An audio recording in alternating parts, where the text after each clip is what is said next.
Welcome to this Fireside chat, to the AfCFTA Fireside chat. Good afternoon in Africa, good morning in New York, bonsoir en Afrique, et bonjour ici à New York. Thank you very much for joining us for our AfCFTA Fireside chats. Today we will be discussing how Africa's youth can make the One Africa market magic a reality. And before we start, I would like to remind you of a few elements of the housekeeping rules. This event is simultaneously translated into 4 languages: English, French, Arabic, and Portuguese. And we also have sign language. So you click on the icon of the globe here below at the bottom right of your screen, pick the language you want and stick to it. We're also broadcasting live on YouTube, on the UNDP Africa YouTube channel, as well as a few other channels such as You Lead Africa Facebook page at One Young Africa, East Africa Community Youth Ambassadors Platform Twitter page at ESC_YAP, You Lead Africa Twitter page at One Young Africa. We also have sign language interpretation that's available, and it will be live also on Science TV, thanks to the You Lead Science TV partnership. Donc, cet événement est traduit simultanément en français, en anglais, en portugais, et puis en arabique aussi. Pour accéder à l'interprétation, cliquez sur l'icône représentant un globe et choisissez votre langue. Today, we would like to hear from you as much as possible. So please use the Q&A box below to type in your comments and questions. And please do not forget to include your name and who you are and what you do. So with no further ado, it is my pleasure to introduce the convener and host for the event. Ms. Ahunna Eziakonwa is the Assistant Secretary General, Assistant Administrator and Director of UNDP Africa.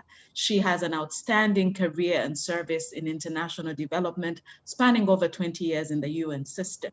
She has led UN teams across various countries, including Ethiopia, including Lesotho, Uganda, and others. She's also at the heart of pushing through the Secretary General's reforms in terms of bringing stronger collaboration of regional entities, to work together in the UN system. Above all, she's passionate about young people, she's passionate about development, she's passionate about the Africa Promise, and she's behind pushing the new direction of UNDP Africa, which is really to stop looking at Africa as a place of problems, but rather immense opportunity to be tapped. So it's my pleasure to introduce Ms. Ahunna Eziakonwa, who's our convener today and also our host. Ahunna, the floor is yours. Thank you so much for that, Joy. I want to really say a warm welcome to all of you signing in from all over the world and mostly from Africa to this Africa Continental Free Trade Area Fireside chat. This is a place where we keep the finger on the pulse of how this continental dream of lifting people out of poverty, of building the Africa we want, and of progressing on the global sustainable development goals can be attained. You know, from where I sit, we see a world that is increasingly unequal. We see a world where, despite huge advancement in technology and in knowledge, we continue to miss opportunities to eliminate disease, conflict, violence, and other ills that we face today in our world. We see huge gaps in governance, and we see a global financial system that is increasingly flawed in its ability to address compelling needs that many countries face. And all of this can be quite frightening and depressing. But I wake up and I take another look and I see something different. I see the ingenuity of the young African leaders in the business field, leaders in the public sector, leaders in the social sector, leaders in the creative sector, I see something else. I see young people not just interested in their own personal progress and interest, but in actually birthing ideas that change and guide a confused world.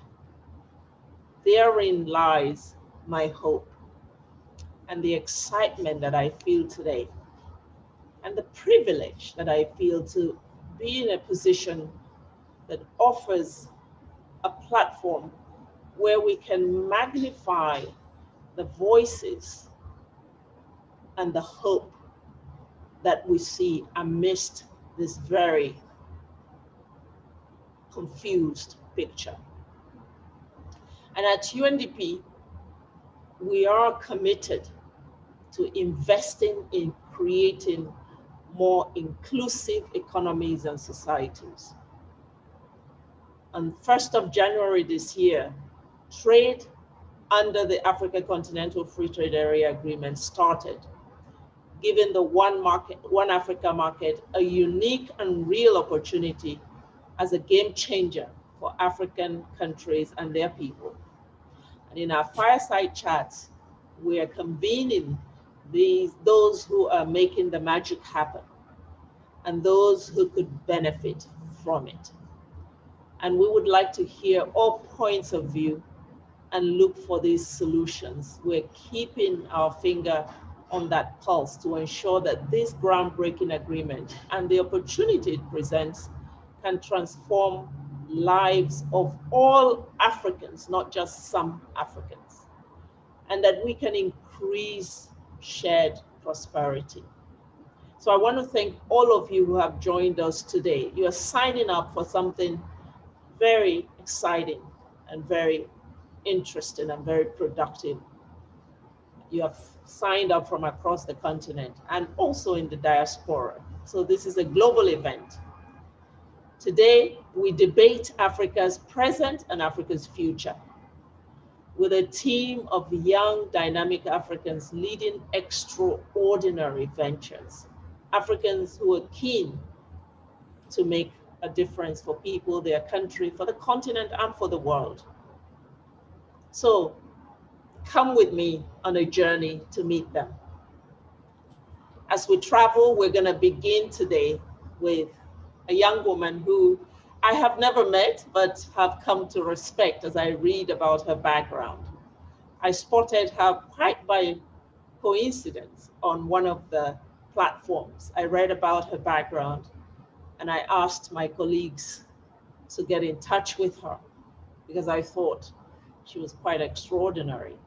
Astria Fataki, a visionary entrepreneur in the fields of energy, socioeconomic development, and education. Originally from the Democratic Republic of Congo, she is one of Forbes Africa's 30 under 30 that we need to keep our eyes on her. She's defying the odds. In addition to her energy business, through her YouTube channel, she is helping young Africans to develop critical life skills for a path to success. And today, Astria will act as co-host, keeping the pulse of the conversations happening on social media through the Q&A box below. At any time during this event, feel free to post your comments or questions in the Q&A box, and Astria and her team will bring them up during our conversation. This is a conversation. So Astria, in a few minutes, just tell us a little bit about your Pan-African project and what the free trade area could mean for you.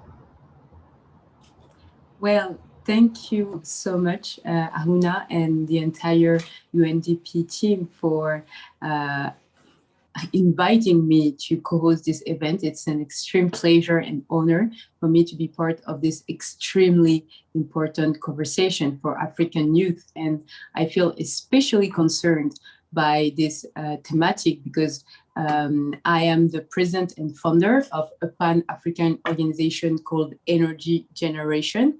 And this organization aims to train young people coming from all over the continent. We had the chance to welcome youth, young people from 17 different countries as of now to become entrepreneurs in the field of energy, health, and agribusiness, because we truly believe that those thematics will be at the heart of the African development.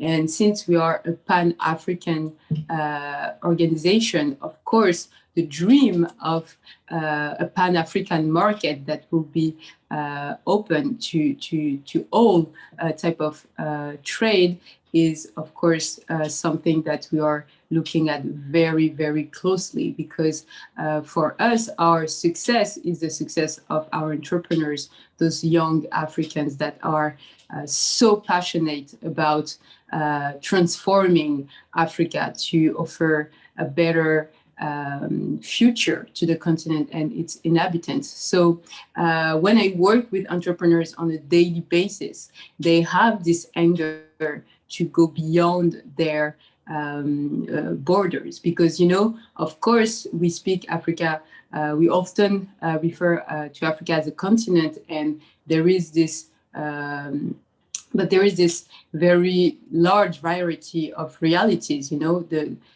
Benin and Nigeria are countries that share a border, but that in some aspects are worlds apart, right?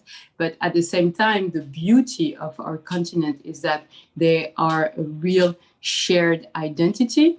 And therefore, when an entrepreneur launches a business in Togo, they want to be able to go to Benin, to go to even Nigeria or even Ethiopia without too much trouble, and being able to have some transparency on what is happening so that they can build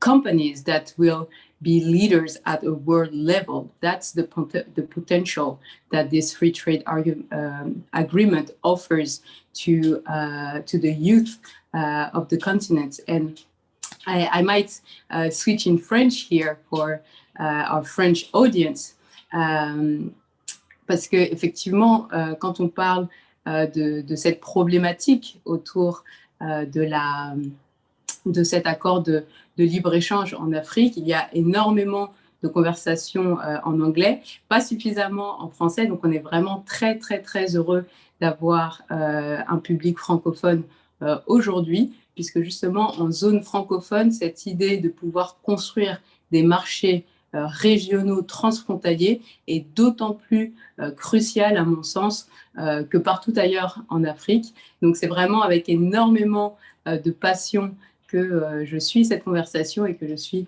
comme je le disais tout à l'heure, honorée de pouvoir co-animer cette discussion aujourd'hui autour de la zone de libre-échange. Merci beaucoup. Thank you very much. Excellent. Thank you so much for that. Excuse me, Astrea. Thank you for pointing out that very important point of Africa being diverse, but also having a shared identity. Entrepreneurs beyond borders. That is indeed an important anchor for the Africa Continental Free Trade Area. You know, UNDP is today co-organizing this event with ULEAD, a continent-wide movement that's promoting One Young Africa. They are providing leadership across a range of areas, such as youth in the AfCFTA. And thanks to ULEAD, today we have a truly continental audience consisting of youth movements from the Eastern, from the Horn, from Southern Africa, from Central Africa, from Western Africa, and also from North Africa regions. The founder and director of ULEAD Africa, Mr. Ivan Atuyambe, is with us. Ivan, please tell us a little bit about the most important work you are doing with youth in relation to AfCFTA. Over to you. Thank you thank you very much, Joy. And it's a great honor, Miss Ahunna Eziakonwa, for us to be here and be hosted by you. And also, I am happy to say that I'm seated right here with our Executive Director of Training Center for Development Cooperation, Ms. Makena Mobobia. She prefers to let the young people take the front seat. Albeit, I'm the founder and director of Lead Africa, and this tremendous program, I have had the opportunity of leading it since 2017, and our major work is mobilizing, empowering, and connecting African young people to work as one in the areas of participation in political governance and the area of participation in economic governance. And of late, we are working with partners across the continent, including the East African community and other RECs. We are establishing partnerships with the aim of creating a one young Africa in which dreams are born and young people become leaders. And in the CFTA, we've been since last year working on a flagship initiative, the first on the continent, that is seeking to understand if young people know the CFTA, if they know they are a role player or an actor, and what role they think they can play, and what capacities and policy gaps they see that governments, policymakers, private sector, and other actors can support them to overcome in order to achieve and harvest the best and maximum out of the CFTA. Thank you very much. Many thanks for that, Ivan, and really for all the work that you do on this issue and in creating the One Young Africa. You know, let's now get into the conversation.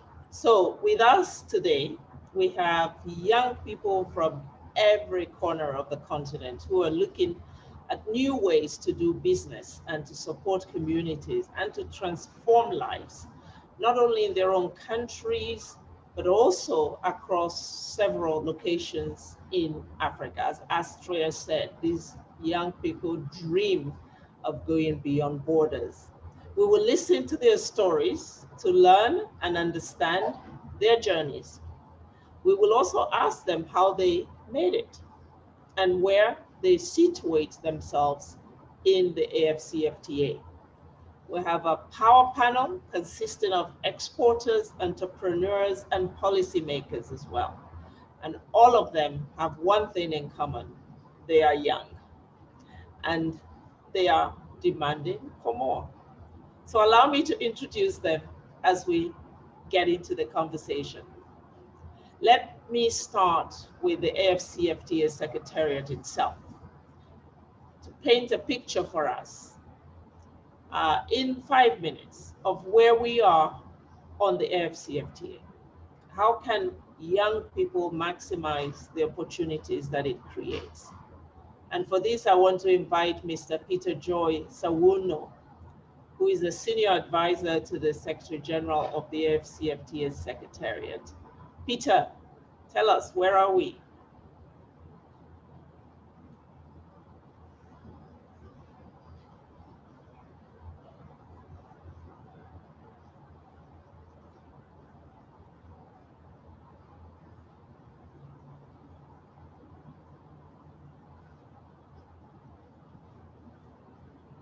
Peter, we cannot hear you, or at least I can't. Oh, okay. Hey, my sincerest apologies. Can you hear me now? Yes. Yeah, Her Excellency, can you hear me now? Sincerest apologies. I can hear you now, yes. Okay. Yeah, go ahead. Okay, no, so I was just saying thank you very much for the introduction, and thanks to Joy for putting this together. Greetings from His Excellency, the Secretary General. So to answer the question of where we are now, what I've quickly done is to put together like just some 5 slides just to share with everyone and just to explain where we are now, and then the questions then can follow from there. So in terms of the institutional structure of the AfCFTA, if you look lower down,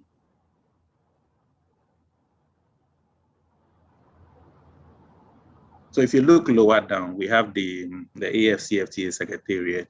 So the AfCFTA Secretariat is the administrative body that is coordinating the implementation of the agreement. Recently, you may have heard the structure has been approved by the Council of Ministers. We have roughly about 296 staff that will be employed at the Secretariat. And then what His Excellency, the Secretary General, has also done is that the structure of the Secretariat is more in the form of a pyramid shape. So it's heavy at the bottom.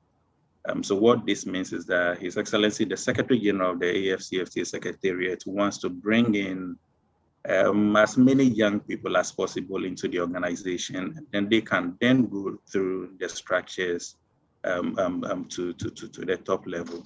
If you look left to the institutional structure, we also have the DSB, which is the dispute settlement body.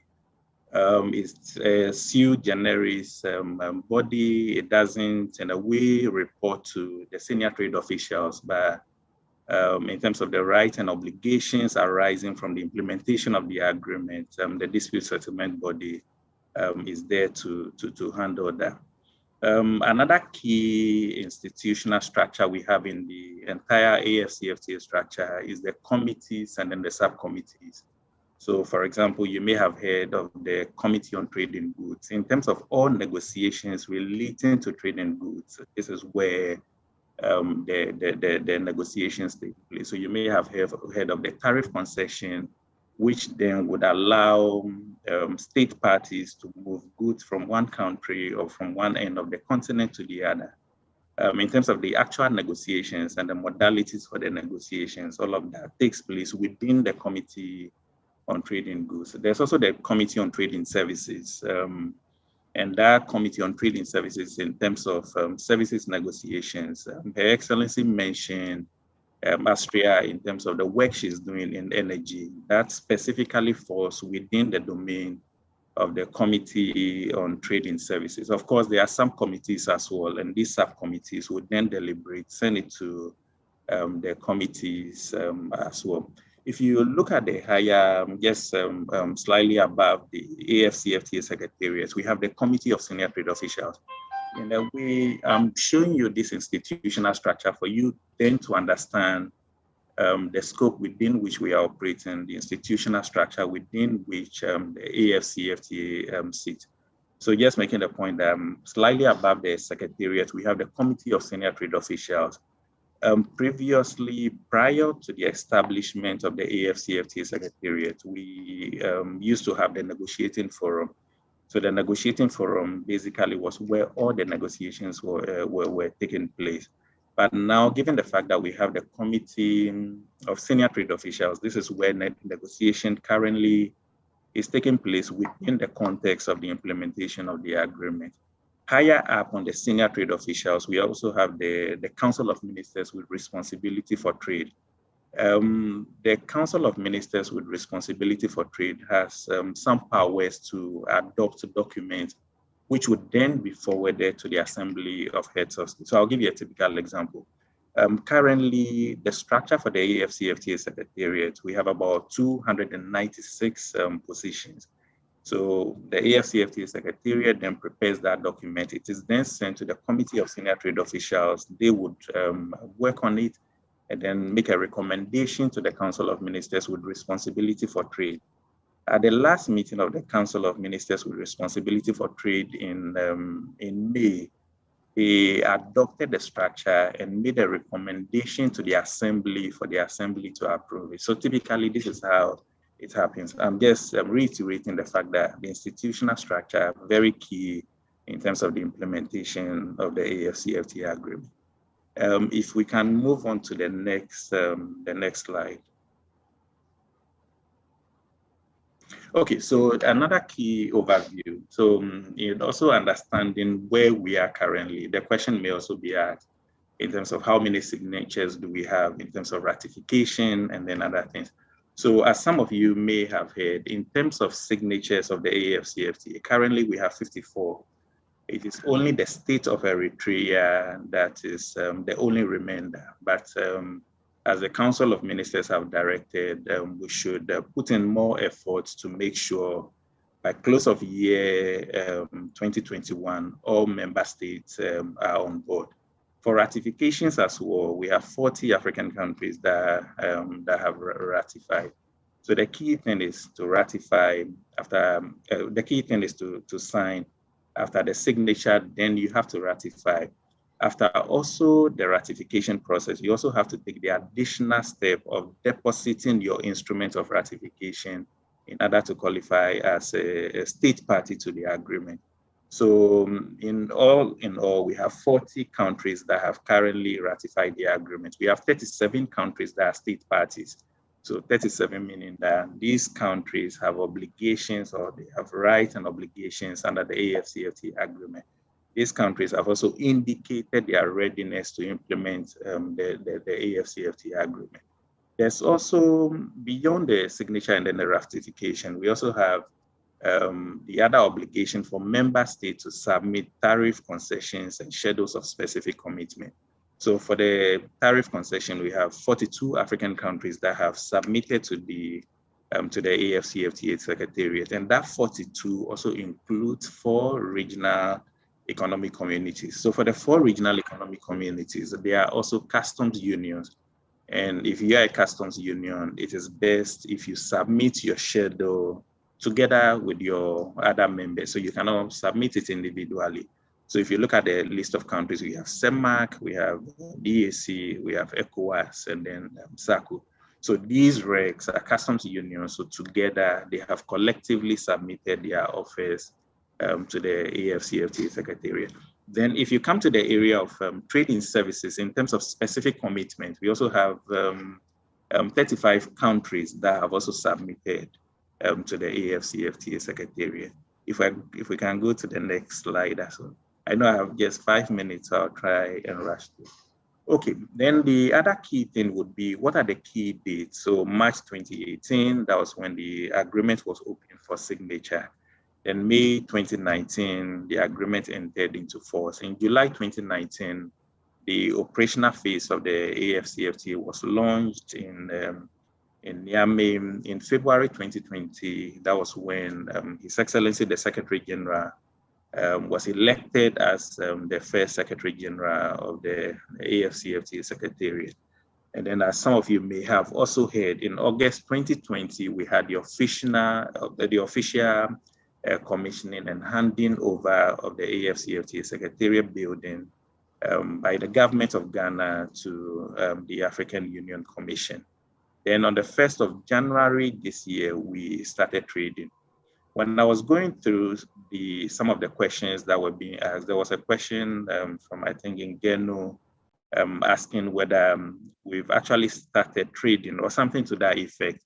Yes, we've started trading on the 1st of January. But if you start trading, start of trading, it's not just a one-off event, it's actually a process. So there are a number of things that needed to be done and actually to bring the AfCFTA into effect.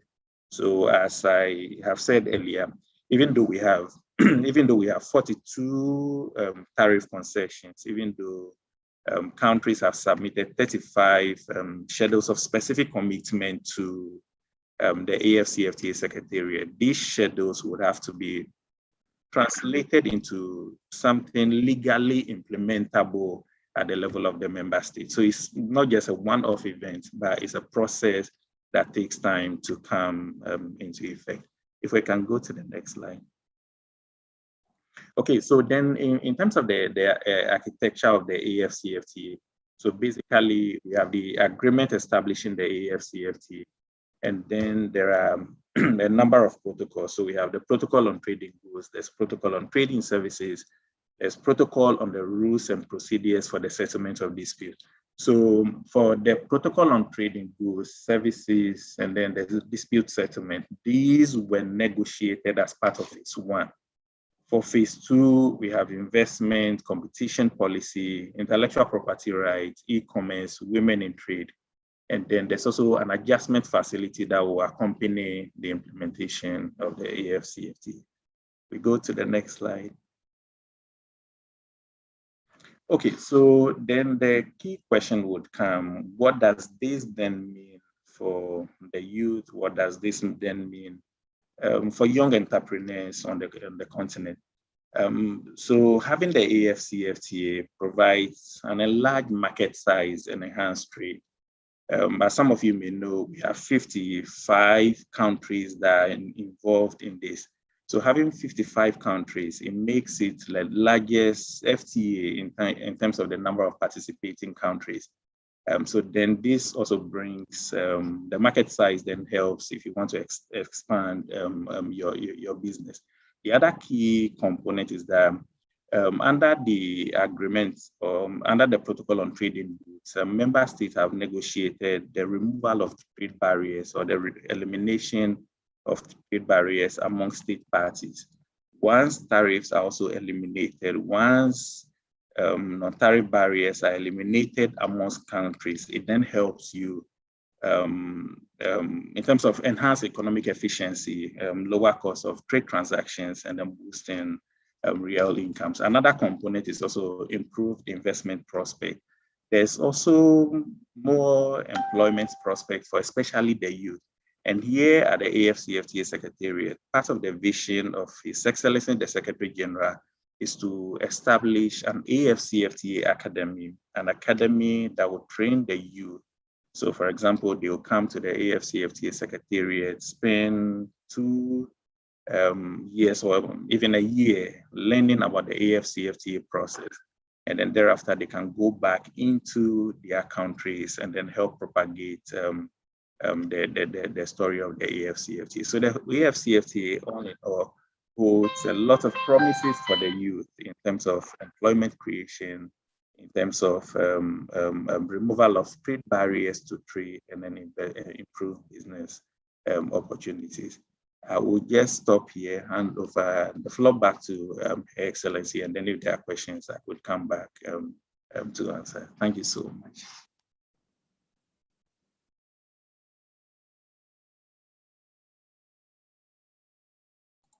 You're muted, you're muted.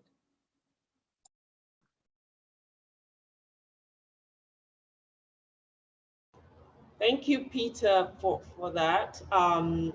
In the interest of time, I want to go quickly to Edith Nyange. Edith, you are the CEO of Ariel Roaring for Africa, ARFA.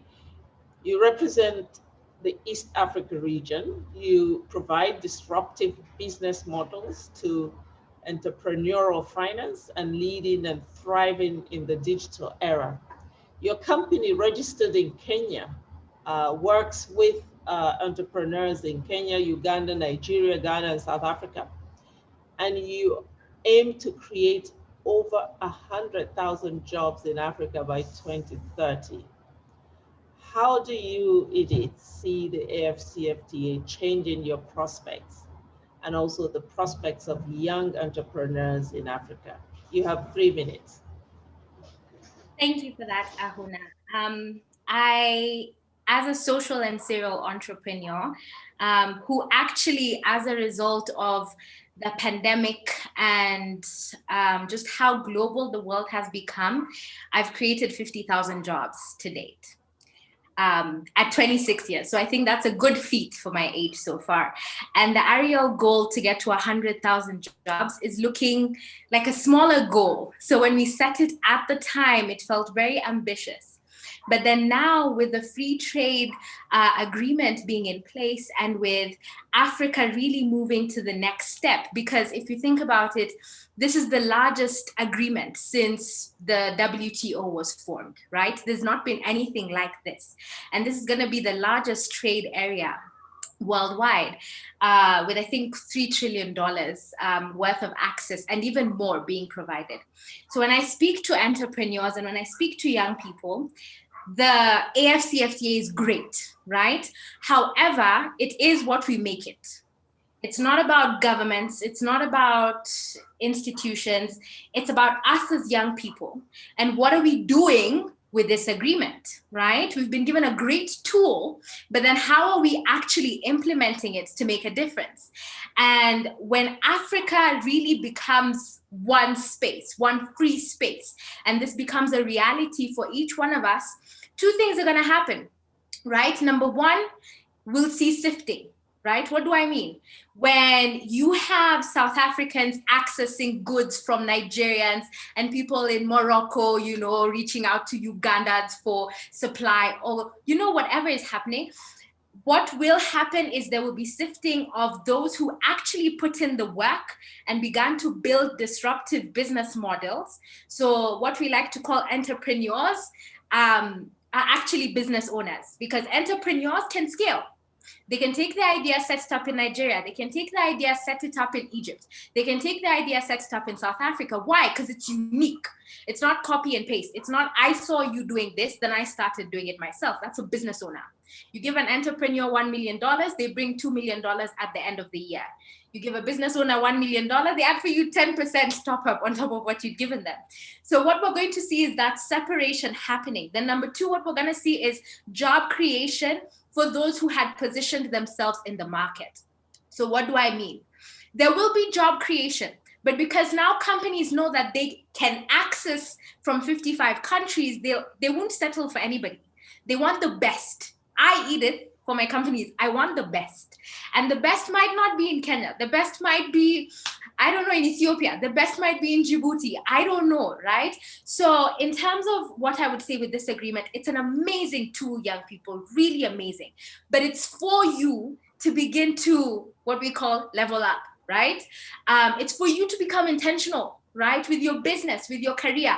And then the one thing that Africa needs to realize is that this is our chance to rebuild the continent, but not just rebuild it, but rebuild it better, bigger, and stronger. What do I mean? The one thing that we're still not doing intentionally is sustainable business.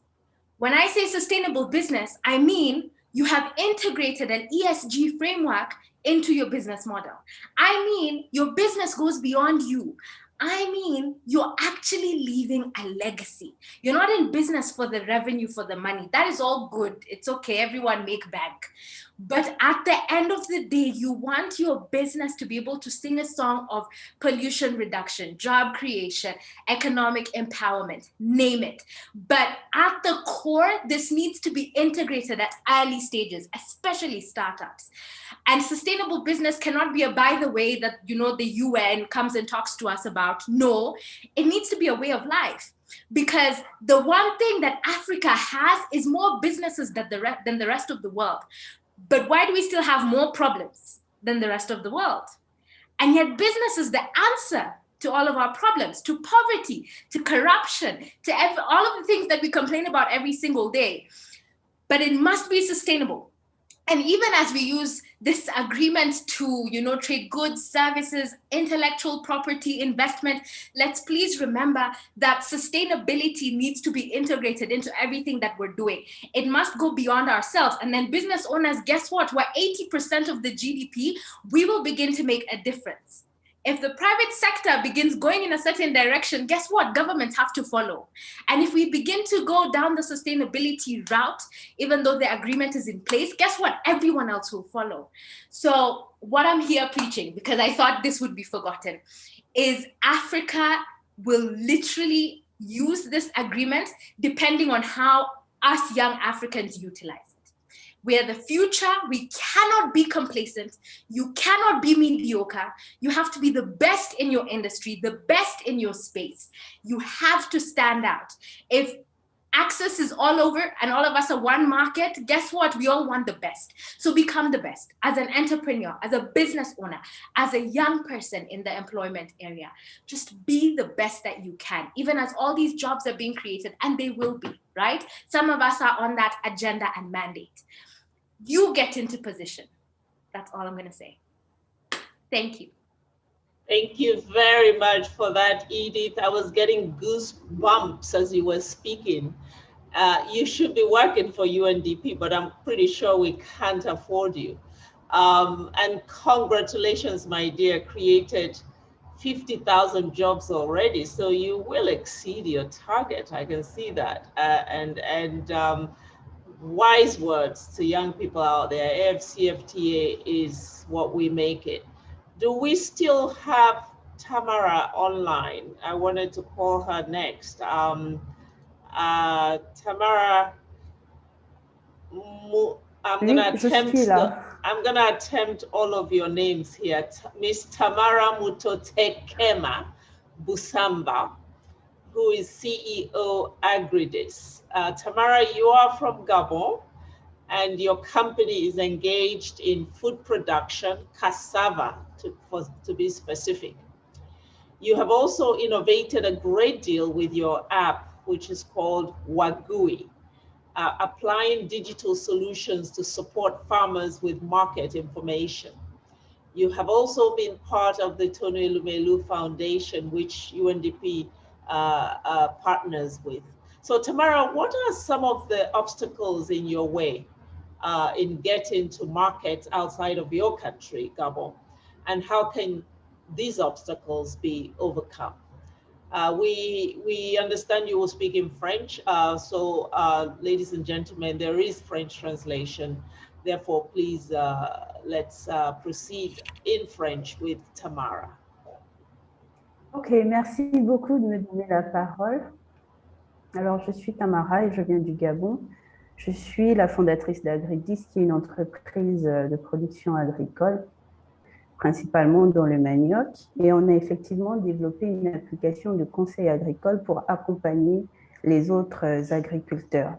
Alors, aujourd'hui, il faut reconnaître que l'agriculture africaine a quand même beaucoup de difficultés, notamment une faible productivité et une faible mécanisation.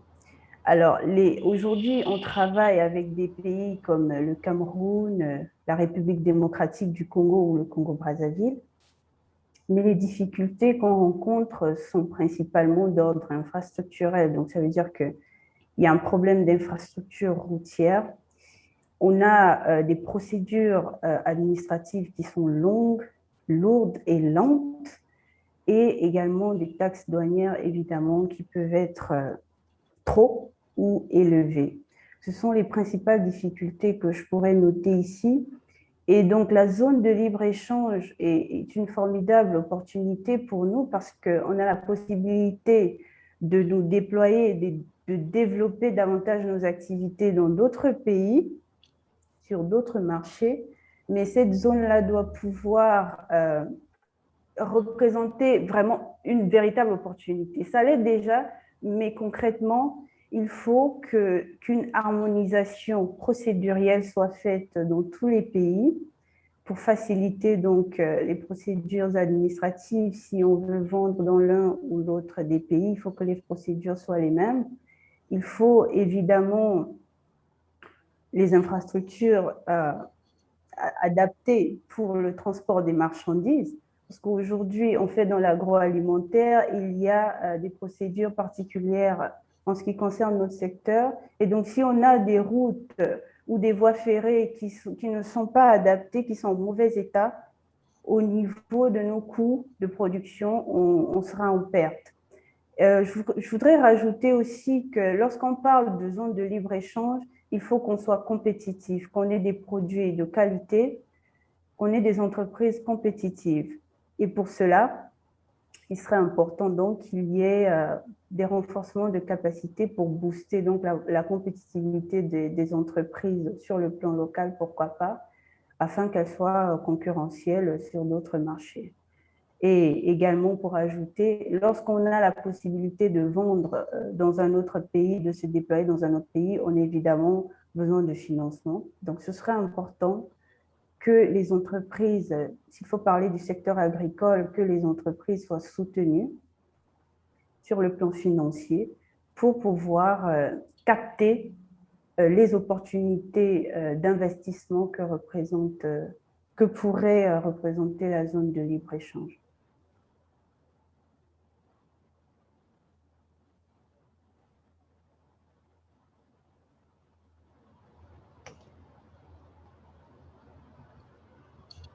Thank you so much, Tamara. Merci beaucoup for that. It was very real.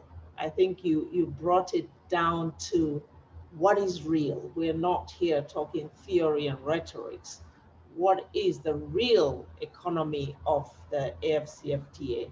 And the 3 points that you have put on the table, I hope that policy and decision makers are listening. Infrastructure is fundamental. It's not going to happen without infrastructure, particularly for the heavy industries like food, but also administrative procedures that need to be eased, particularly from the point of view of harmonization from country to country, because if we're going to have entrepreneurs without borders, we need that harmonization to happen. You can't have a disconnect from country to country. Let me now, with pleasure, turn to Adebola Williams. Is Adebola in the house, please? Can someone confirm? Good afternoon from Lagos. Adebola is there. Yeah. Fantastic. So Adebola, you are Group CEO of RED, RED for Africa, arguably the continent's largest portfolio of youth media brands, which include Red Media Africa, Statecraft Inc., the Future Awards Africa, and Why Niger. So what challenges you, Adebola, as you are navigating all these very interesting routes, and where do solutions lie? Good morning and good afternoon from Lagos. Can you hear me clearly? You're coming through loud and clear. We can also see you well. Excellent. I mean, I think that the AfCFTA is a great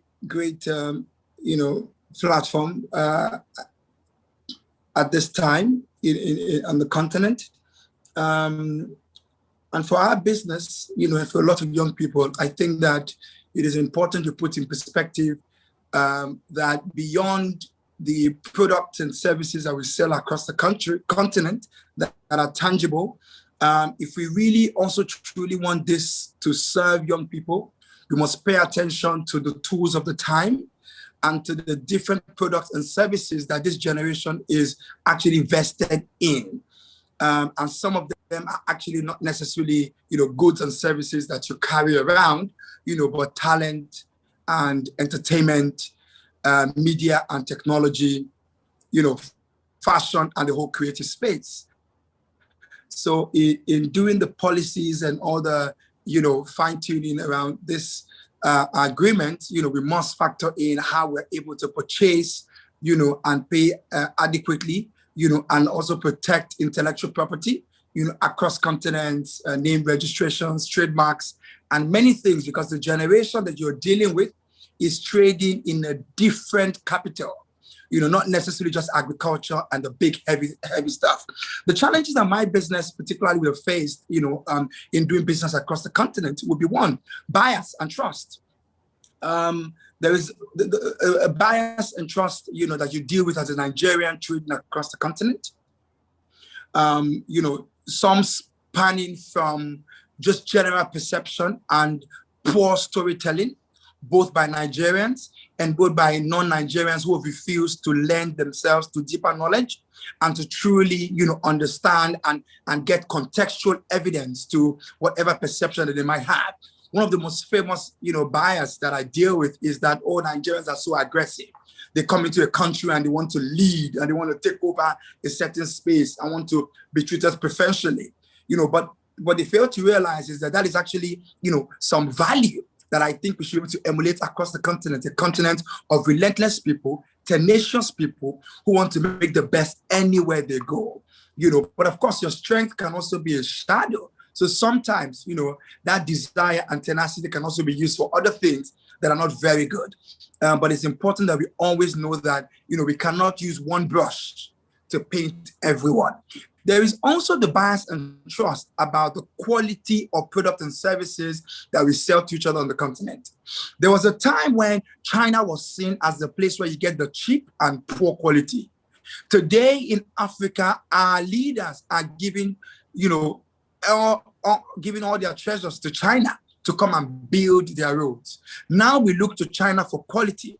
How did China go from being the country where you looked upon as the poor and cheap products to the one where we now go to for high quality products?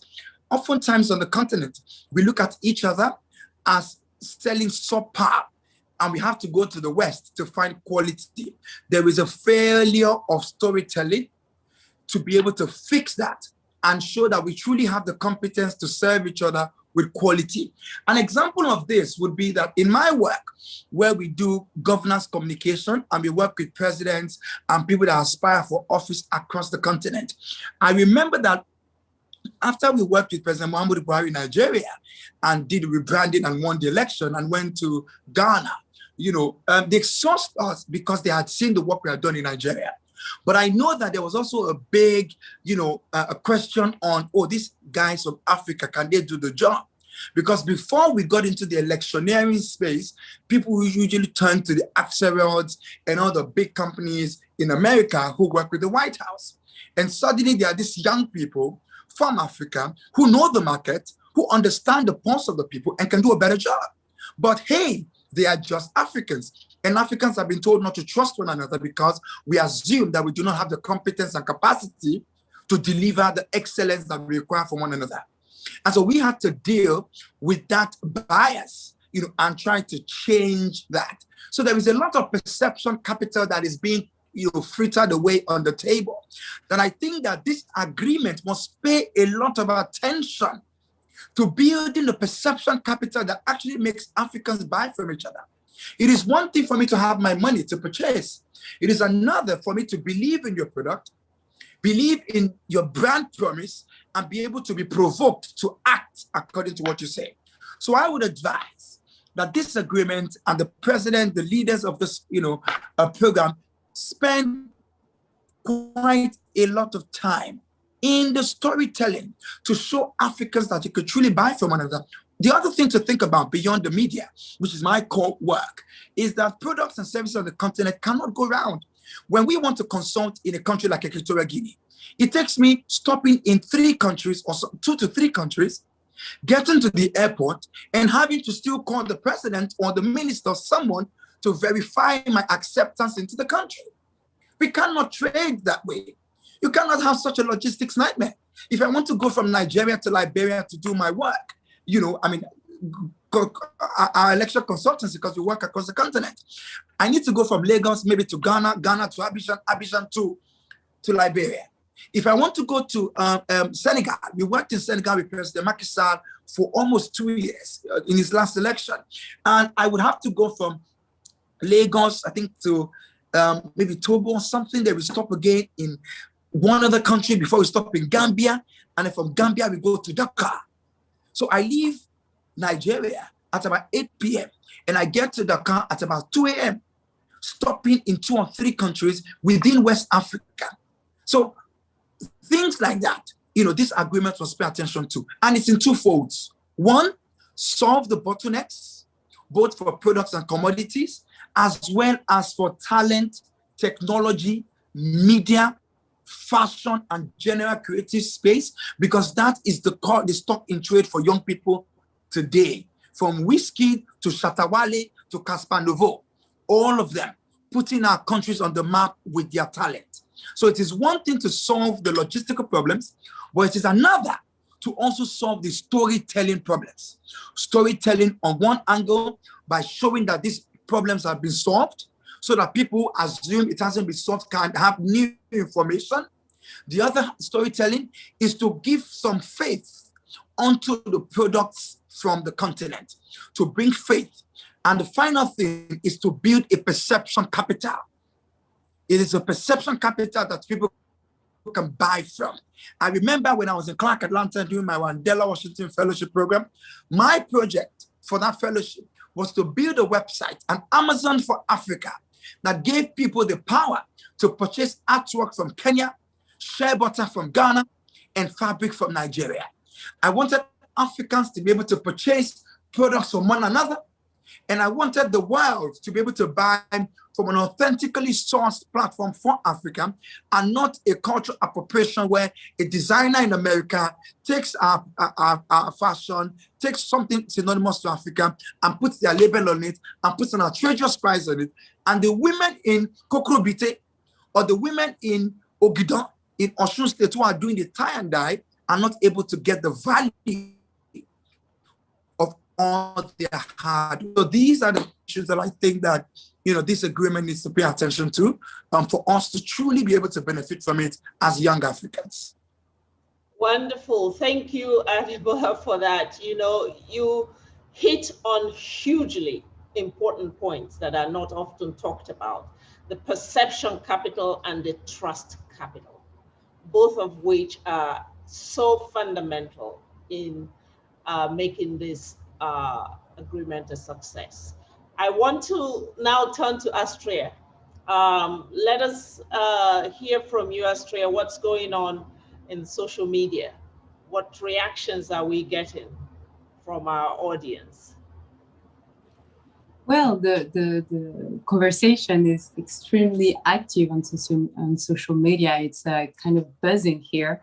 There are many comments and interesting ideas coming from youth all over the continent. I see DRC, I see Uganda, I see Kenya. So a lot of reaction.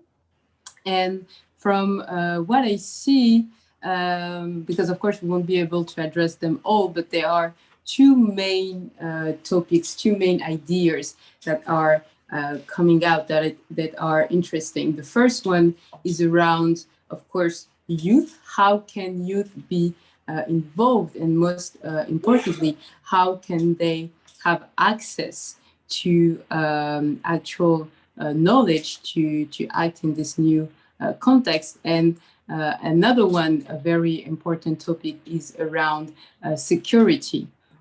So beyond business, how do we navigate this environment? So maybe I would like to bring those points to the panel's attention and start with a question to Mr. Peter Sereno. Basically, we have a question from James Kisoro from Kampala, Uganda.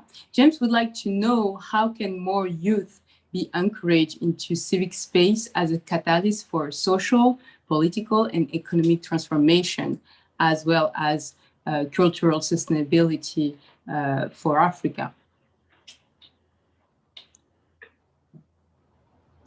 Peter, the question is for you.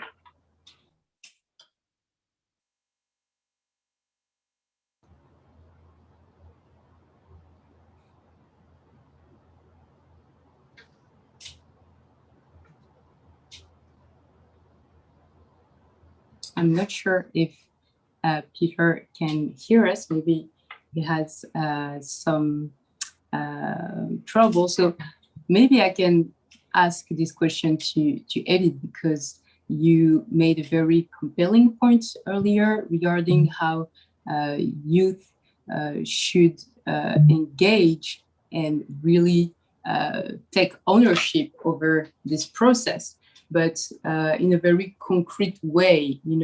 How can they engage in this process? We had a comment on YouTube from Grace Dorong, who says that young should create youth-led organizations first in their country that will then, be able to reunite at a regional, then a continental level. What do you think about this proposal? The proposal in the sense of having, okay, so this is how I want to simplify it for you. When you identify any gap in the market, right?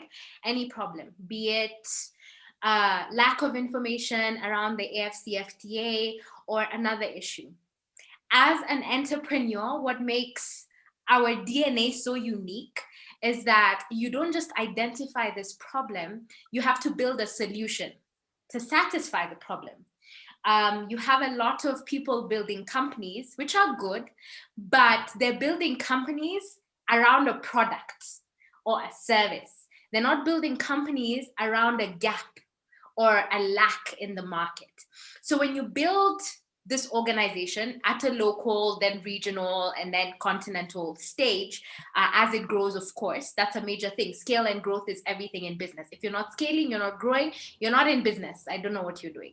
But in this sense, even as you identify, let's say, the lack of information around the AfCFTA, this is now for you to sort of answer that call rather than asking the UNDP, who may already be busy with a lot of development work that they're doing for the continent. How can you, okay, as an entrepreneur, begin to build solutions at your level? Right? And if really everyone in the African continent begins thinking like this, not a Kenyan phrase a lot of people use is serikali saidia, which means government help us. I hate that because I look at it as, Edith, I have seen this problem, unemployment. Here's my solution to the continent. So if you're seeing a problem, where's your solution? The only reason you're seeing it is because you're the one to solve it, right? And if you begin taking your small steps at a local, at a regional level, then guess what will happen? The UNDP, they will notice you, and then they will support your solution. The AfCFTA and all of these different organizers trying to support the African continent, they will see you, they will notice you, and they will support you. And the only way that this agreement can actually become a reality within all these different segments of the African continent, because again, the agreement is great, but we also have gaps. Gaps in the sense that not all countries within the continent are accessible. So like Central Africa, they have infrastructure issues, right? There are financial infrastructure issues, and I'm not going to focus on that. But even with all these different barriers that maybe we still need to work around, how can you start to become a solution so that the AfCFTA can work better? Right? So every single tool that we're being given as young people, it's not going to be a magical answer. It's not because something has been signed, all of a sudden it's a miracle and now we're going to become one Africa. No, it's actually for us to put in the work. So for especially those trying to build at a local level and at a regional level, another thing that entrepreneurs come to me with is they are very frustrated and they tend to say, oh, Edith, I built this, I'm launching it in Kenya, it's not working. Or I'm launching it in Nigeria, it's not working. And my question is this, you might have the right, or my statement is this, you might have the right product or service, but you're in the wrong market. So thank God for this agreement, because guess what? You can move to another market, right? If it's not working in Ghana, it might work in Somalia. Those might be your correct customers. So look at the agreement really in its raw and honest sense and implement it in the best possible way that you can, being realistic also in terms of growth. If you're not thinking growth from the beginning, there's no way you can begin to integrate growth as you go. It needs to really be at the core, even as you're starting. I hope I answered that question. But Peter was also on, so I hope he has a better answer. Definitely. Thank you very much, Edith, for this. Apologies, Astria, I was off, but I'm back on. Okay, thank you. Perfect. Thank you very much, Peter. And just to make a quick comment before I give you the floor, Peter, on Edith's intervention.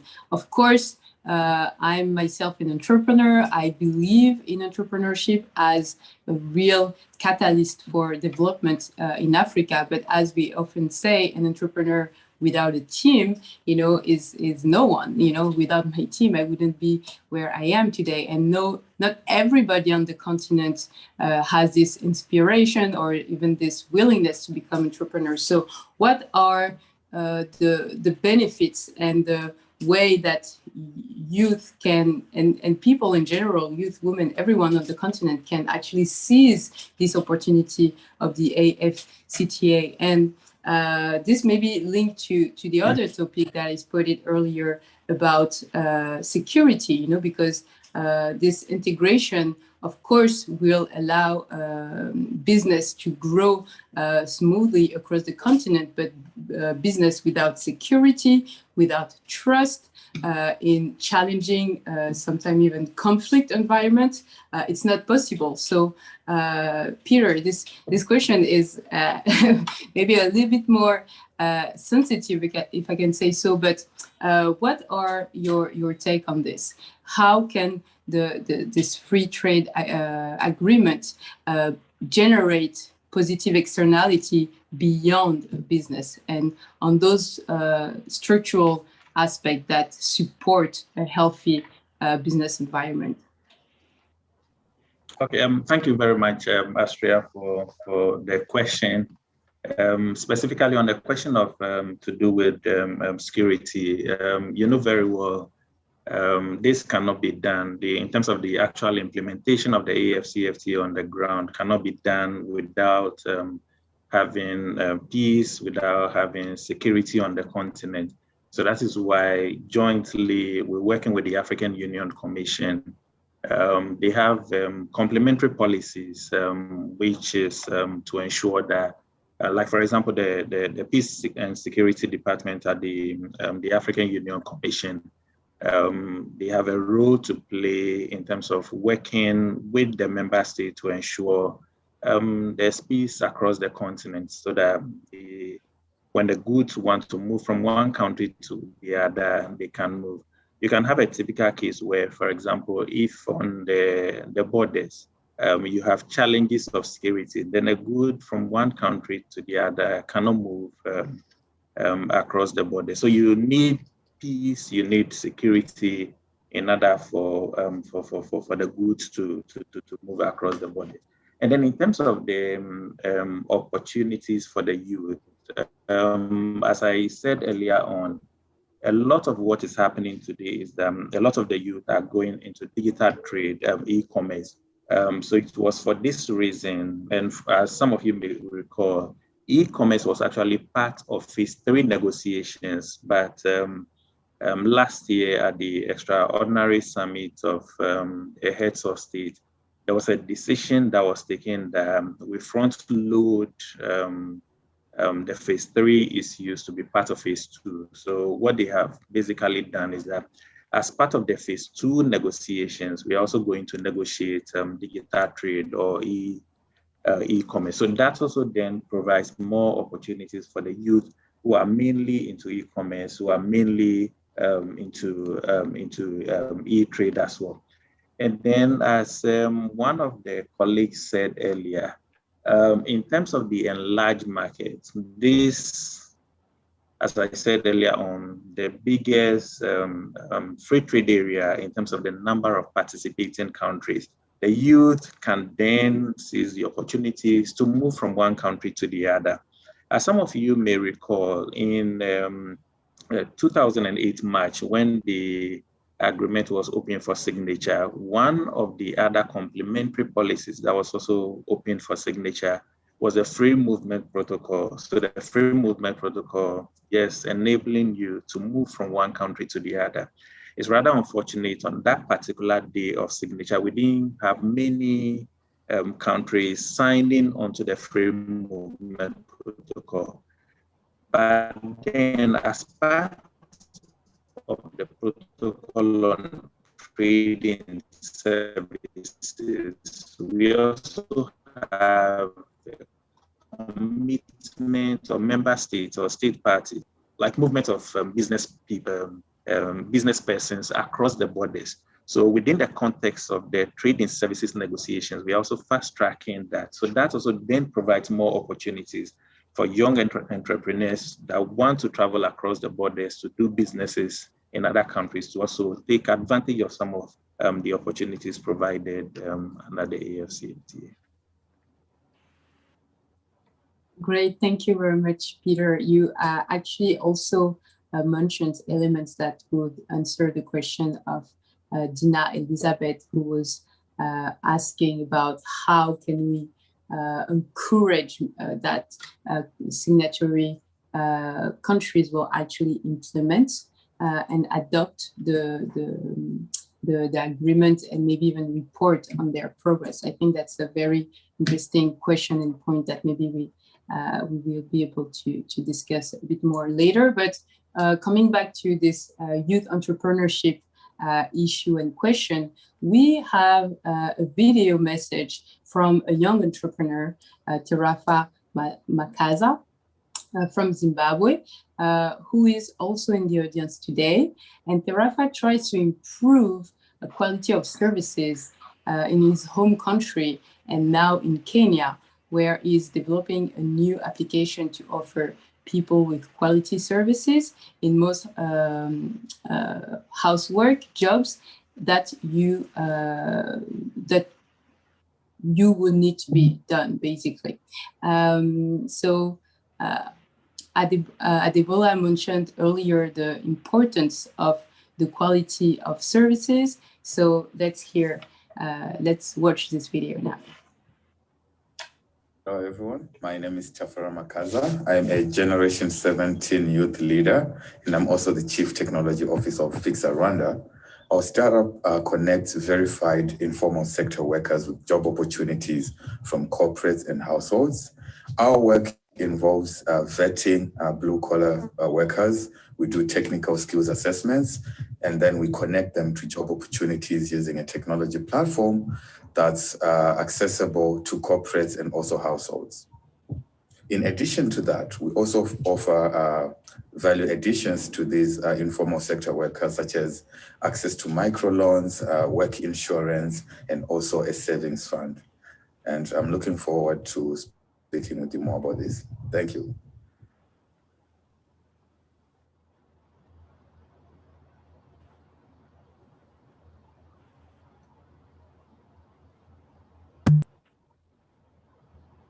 Amazing. So that's a testimony of a young entrepreneur that is working cross-border, and I think that is very a good illustration of what we are talking about here. So I'm going back quickly to the chat to see the messages, because you can see that sometimes I'm a bit distracted because there is a lot going on, beaucoup de choses qui se passent en même temps et énormément de questions intéressantes.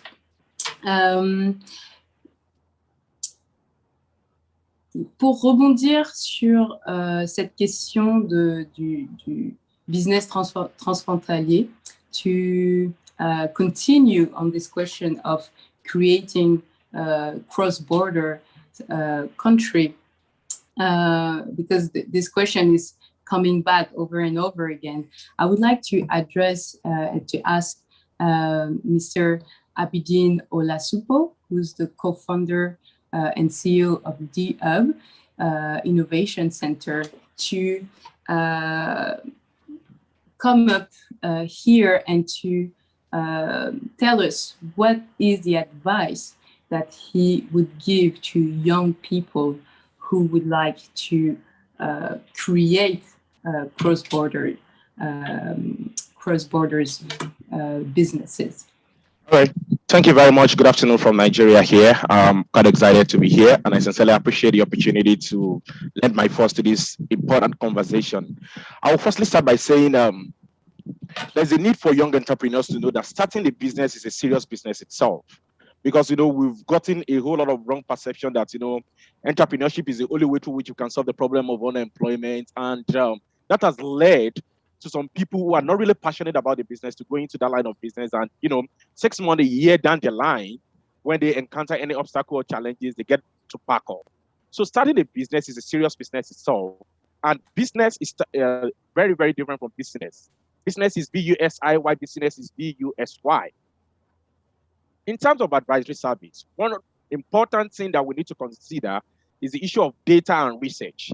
Of my over 8 years of experience consulting for startups across 10 African countries, at the core of the challenges I know entrepreneurs face is the fact that you do not really have concrete data or research. that led them to starting that business. Mr. A started that business and is making waves, or it's exploring in that line of business. So as a result of that, I think, oh, this is something I can venture into.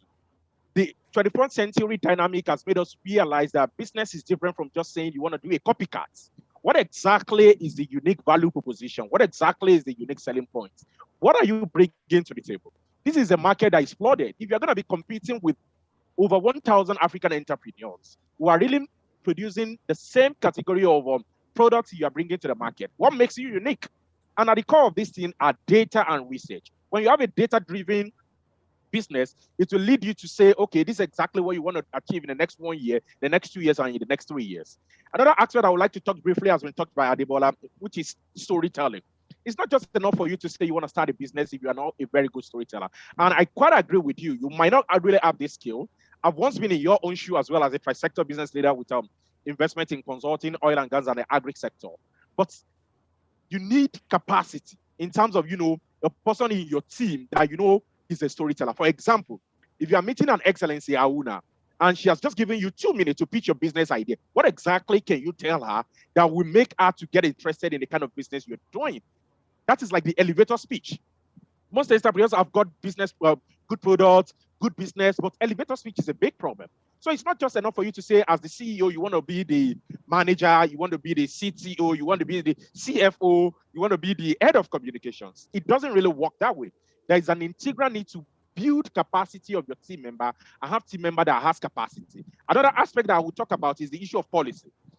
I quite agree with you that most developing countries will encounter different problems like, unfavorable government policy, double taxation, HR issues, corruption. All those points are okay. And like Edith said, we have a choice. The choice is two. You solve that problem or you continue to talk about it. And I don't want us to join the generation of talkers. We need to join the generation of actions and doers. You yourself as an entrepreneur, you are aware of some of those challenges. What exactly are the innovative or creative way through which you can beat some of those bureaucratic bottlenecks as well and be a part of different conversation that will really reshape issues around policy in the kind of business that you're doing? Leveraging technology is also another aspect. Of course, COVID-19 has made us realize that, of course, the world is in a global village. No matter the kind of startups that you are involved or engaged in, how can technology be used to solve it? How can you reach your target market? And how can you simplify it? Who are your target market? How are you reaching them? How can technology make it easier and demystify and democratize the process? Partnership. Partnership is key. I'm an advocate of collaboration, not competition. And for us to really achieve this AfCFTA, there's a need for entrepreneurs to see themselves as collaborators and not competitors, sincerely.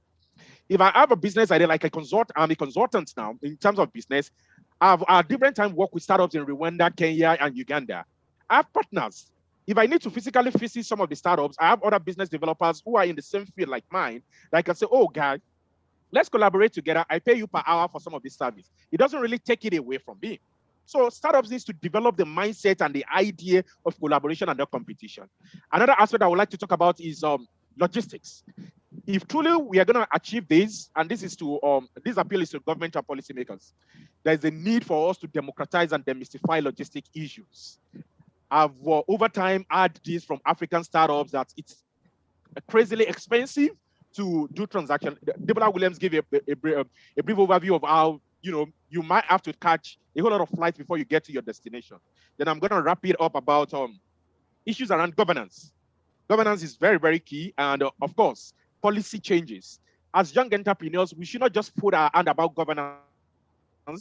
We should not just say, okay, elections or the way we are being ruled in our country is none of our business. Because if we don't take charge, if we are not involved, if we are not engaged, if you're not electing leaders that will really, formulate policy that will make ease of doing business easier for us, if you have built a multi-million-naira business, just a single government policy can drive you out of the business. So key point, build a product for the market. Don't just build a product and start looking for the market. Look inward at your local community and look at solutions that you can build local and can go global.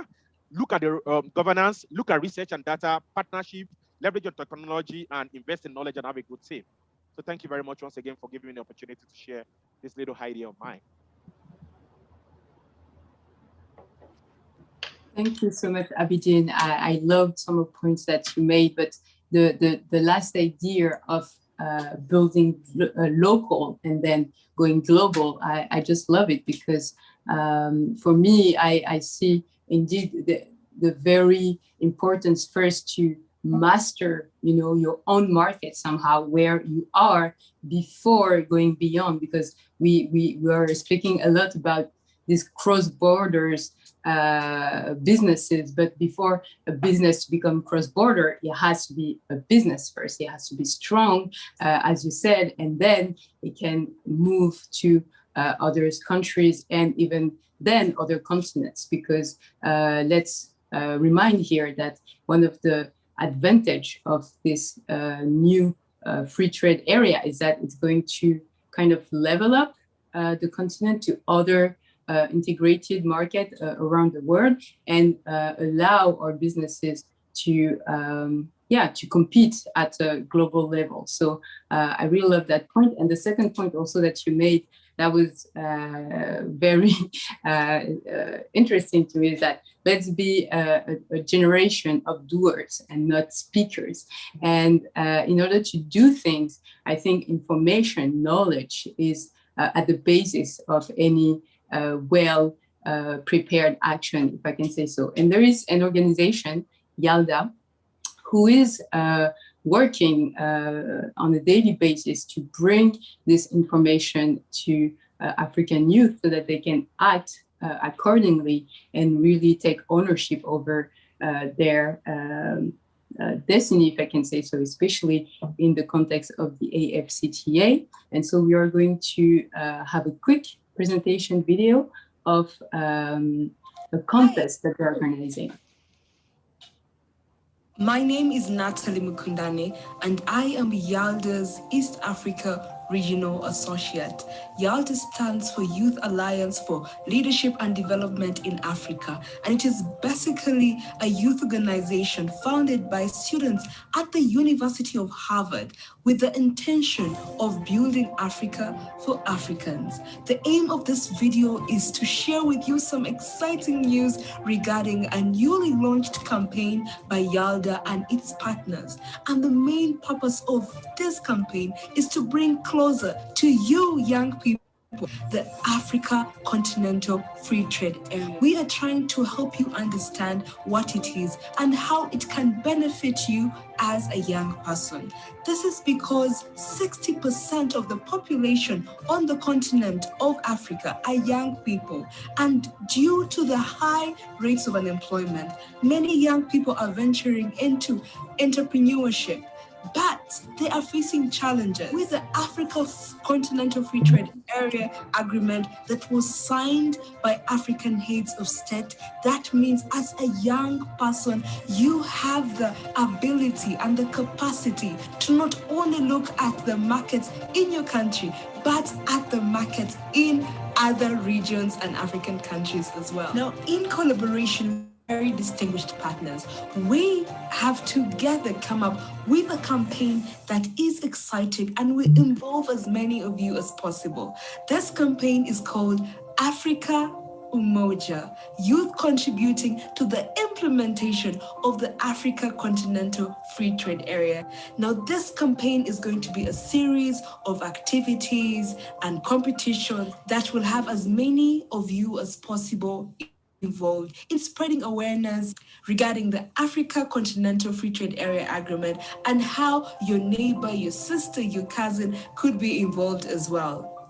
Now, this campaign is going to start with a series of competitions, and these first competitions are going to be an animation competition, an essay competition, and an infographics competition. Why these three areas?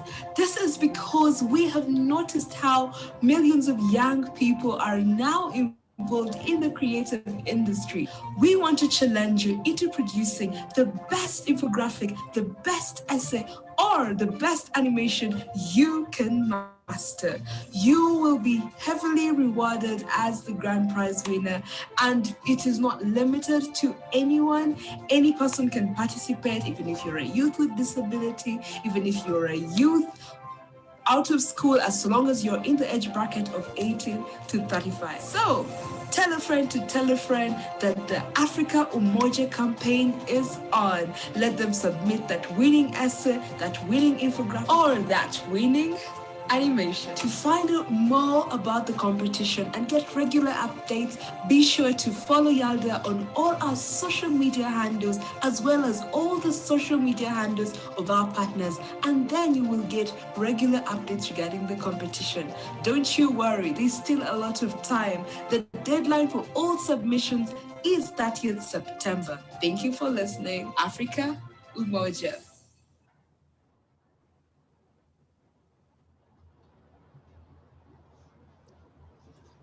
Amazing, perfect. Donc, so raising awareness. À la jeunesse, informez-vous, tenez-vous au courant de ces opportunités telles que celles présentées par Yalda. C'est vraiment essentiel afin que tous puissent être inclus dans ce magnifique projet. So now I would like to move to Ivan Atuyambe, the founder and director of ULEAD, who already gave some opening words earlier, and ask a few questions that came up in the chat. So you run a movement of young leaders transforming change across the continent, pushing the voice of the young people on the AfCFTA. What are you looking as a key intervention of impact in the coming weeks and months?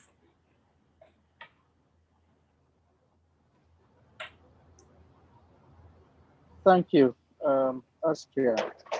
And allow me to just quickly share my screen and say that, first of all, we've just concluded a continental study on the CFTA and African young people. And this study reveals that, among others, there is immensely low awareness, knowledge, and capacity about the CFTA and how young business leaders could engage with it and what they could get out of it. You need to know something better first until you can get anything out of it. And that structural constraints have so far barred youth participation in the processes so far covered of the CFTA, and probably this might remain the same going forward unless addressed as a matter of urgency. The CFTA processes are highly formalized, youth are highly informal on the other hand. And therefore, ULEAD Africa would like to call upon UNDP for a collaboration with African youth through ULEAD Africa, which has a wide range with youth in the business sector, in the policy-making sector across the continent through our continental collaborations. And we should continue on this kind of research, learning, and social dialogues on the CFTA youth inclusion at all stages, and enhancing capacity of them to pursue opportunities under the agreement. And there are just a couple of low-hanging fruits that we think that should be taken forward out of this conversation. One, we should pursue an AfCFTA Youth Inclusion Index, and this is something I'm really interesting UNDP into, as recommended by the just concluded ULEAD study on youth inclusion in the CFTA. The second one, it should continue and plan to do an annual All Africa CFTA summer school or boot camp for youth business leaders, as well as policymakers, to come together to understand this CFTA better and the opportunities and challenges there is and the role of each in order for the CFTA to reach its maximum potential. And third, to embark on a continental African young entrepreneurs documentation, project. This is something like a continental African young exporters documentation and showcasing project. This is very urgent. We don't know what young people are doing in business largely and how they can be supported and what capacity and policy challenges and options they have. So this documentation and showcasing project, I see that the last video tried to look at this, but it's being looked at it from a different angle. We need to see a very elaborate intentional project that reaches out, finds where the youth in business are, like Edith, understand what they do, the successes they are making, and the challenges they face, and how to address them together with them and the policymakers at regional and country level. And fourth is an Africa-wide Entrepreneurs Without Borders Youth Enterprise Award. UNDP has the resources. Together with other partners, we can start a continental movement on supporting youth entrepreneurship without borders. And this should target mainly innovative businesses, innovations for promoting youth export potential of intra-Africa trade by young people of Africa. And lastly, establishing a regional continental youth business support or advisory desks with apex business bodies such as business councils and chambers of commerce, as well as I would like to call upon the CFTA Secretariat to think about establishing a continental youth business advisory desk that deals specially with African young people's business needs and business facilitation support. I think these are the areas that I would see us working on in the next couple of years and going forward. I thank you.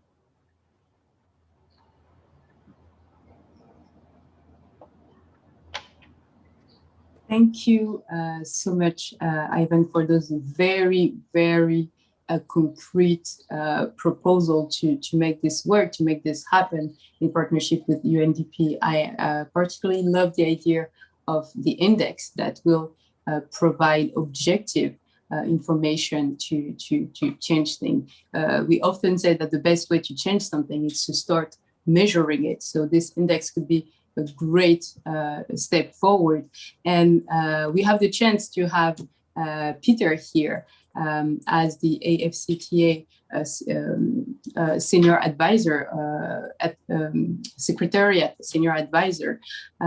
You are in the position to bring messages, you know, from this discussion. So you've heard the discussion, you heard the conversation, you felt, I hope, I think how much the youth is willing to do things on the continent, and especially to grab the opportunities from this agreement. So what are the key messages that you are taking back to the Secretary General? Yeah, thanks again, Astria. Thanks again, Her Excellency Ahunna, and then Madam Joy. There are a number of messages I'm taking back to His Excellency, the Secretary General, just listening to the discussions that went on, the enthusiasm from the likes of Edith and then some other people. The key messages I'm taking back, one, for example, there's a strong agency for the AfCFTA to get to the people. Listening to the discussions, I have a feeling the youth want to feel the AfCFTA. You want the AfCFTA to be a reality. And this is where I think the AfCFTA Secretariat have a big role to play. Listening to also the discussions, I've also seen that the youth have a lot to offer, but then there's a feeling that there are a number of stumbling blocks. So, for example, access to trade finance, that's a key challenge. But one key information I would like to pass across is that His Excellency, the Secretary General, for example, knows this right from the beginning. And that is why right from the start of the operationalization of the AfCFTA Secretariat, he has been mobilizing resources from the bank. So he intends on setting up a trade finance facility. So the trade finance facility would then help young entrepreneurs that want to that would want to take advantage of the AfCFTA.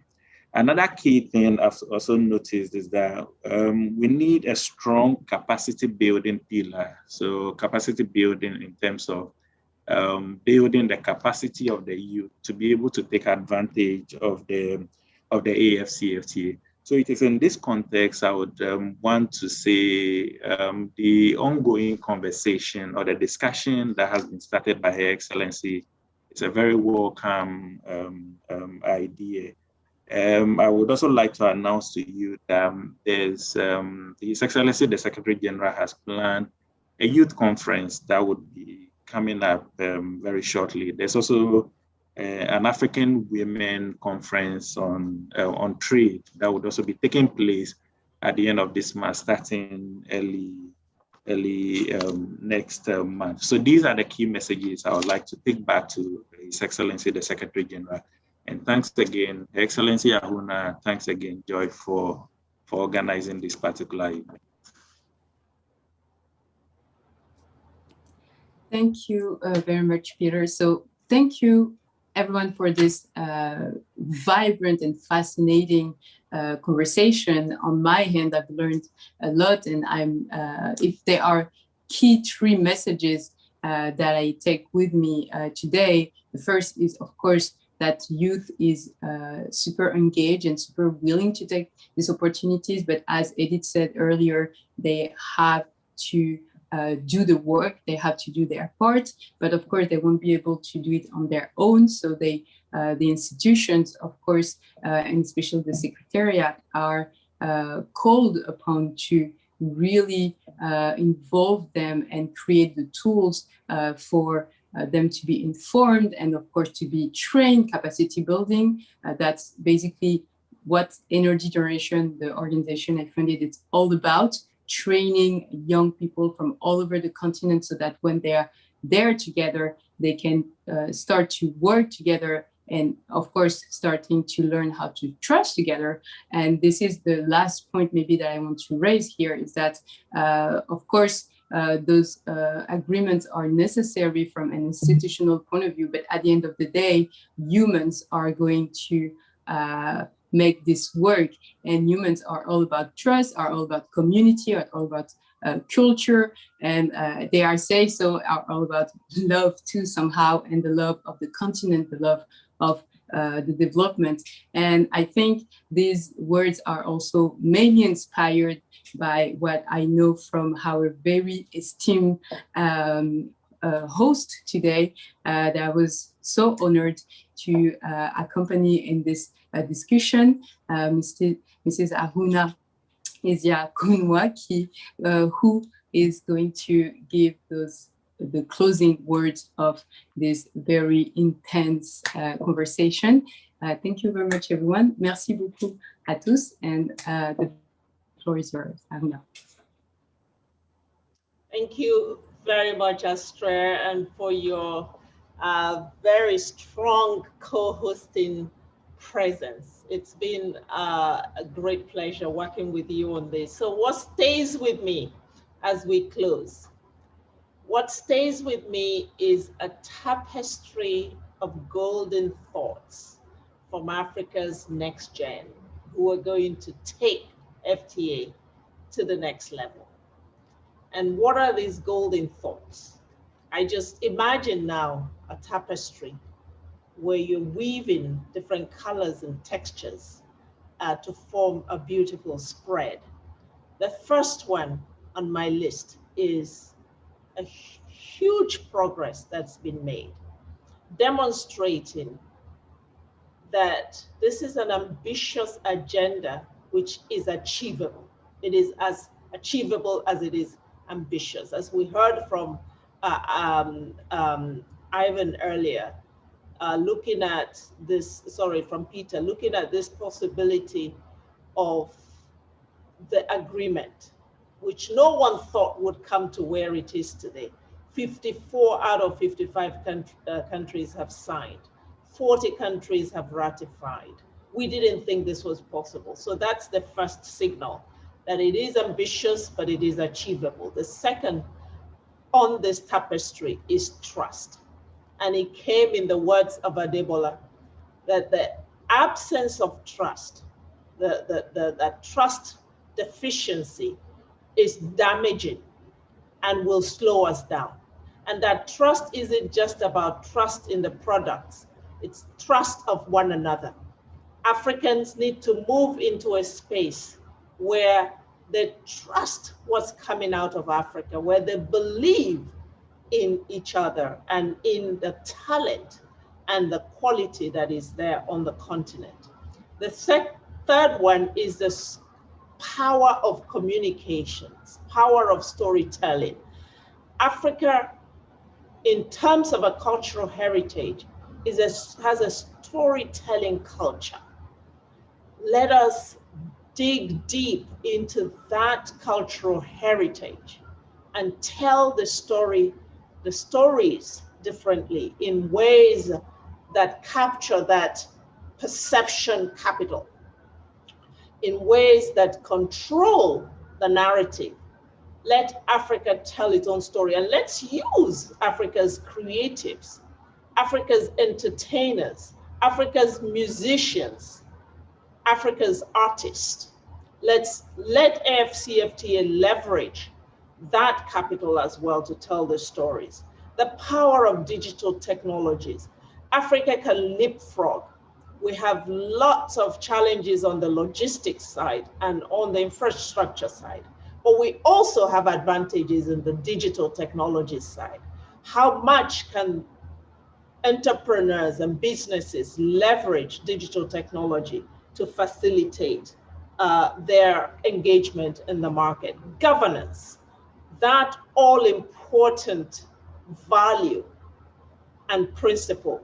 And the message to young people, do not have this apathy towards politics and elections. Get out there and engage. The people you elect to govern you are going to a large extent, determine whether you have the right conditions and environment to achieve success through this or not. Don't elect psychopaths, because they will not only slow down progress, they will damage you. So get out there and engage and understand the importance of governance and governing. How about taking business seriously? This is not just about creating jobs. It's about being serious and committed and determined and resilient and tenacious. Business is a serious business.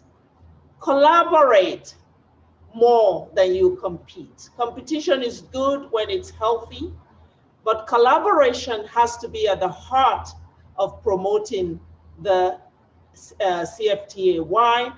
Because we're missing a big picture when we don't partner with others.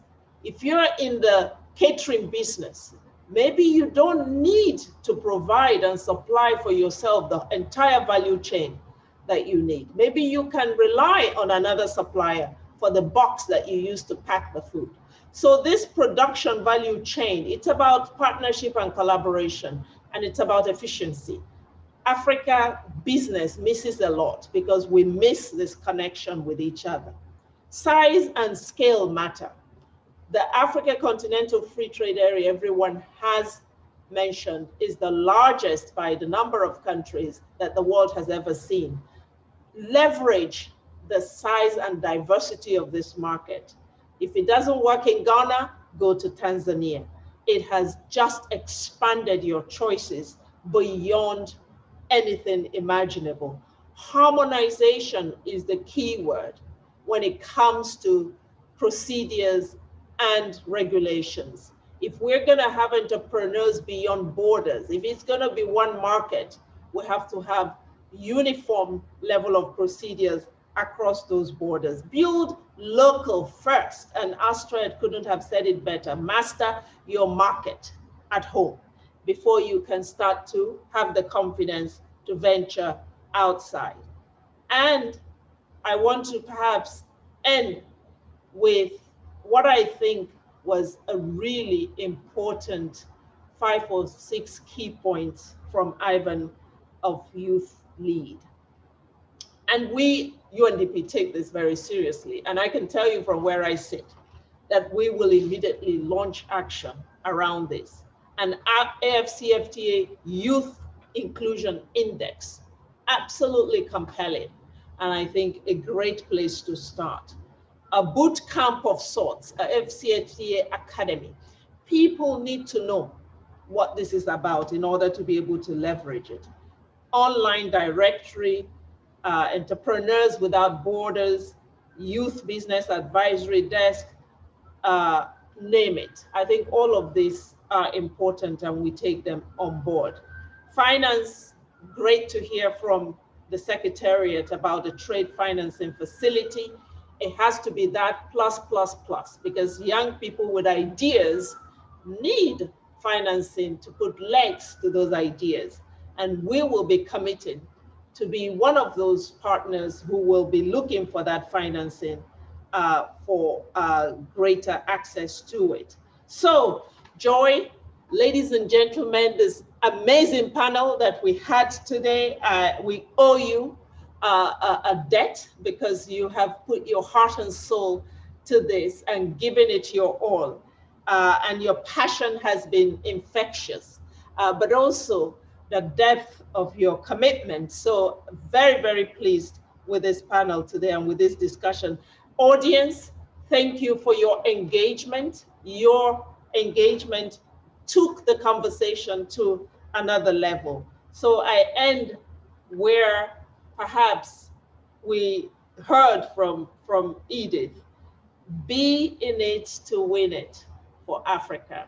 You, the young people, are the wheels that will make this AfCFTA turn. Don't leave it to others. You are at the heart of it. It succeeds, it fails, depending on the level of engagement and commitment and dedication that you give it. And from my side, I'll say you can continue to count on me to accompany you all the way. Myself and my team, and the entire UNDP will be at the disposal, at your disposal, in terms of ensuring that the gains from this AfCFTA are also inclusive of youth in terms of benefits, but that you also have the space to influence it in the right direction. So thank you, and back to you, Joy. Thank you so much. Thank you so much, Ahunna. Thank you so much, Astria, for excellent co-hosting. Thank you for convening us, Ahunna, today. Thank you to all the participants. Thank you to the organizing team at ULEAD. You've done an excellent job. Thank you also to the sign interpreters. You have made us more inclusive. We really appreciate that part of that. It's really a good practice going forward. Thank you to everybody on the UNDP side, all colleagues that have been involved, including from Addis Ababa, who have helped with communications and all of that. It's time really to say goodbye, keep the conversation going on social media, and stay tuned for the next AfCFTA Fireside Chat. Thank you so much. Goodbye.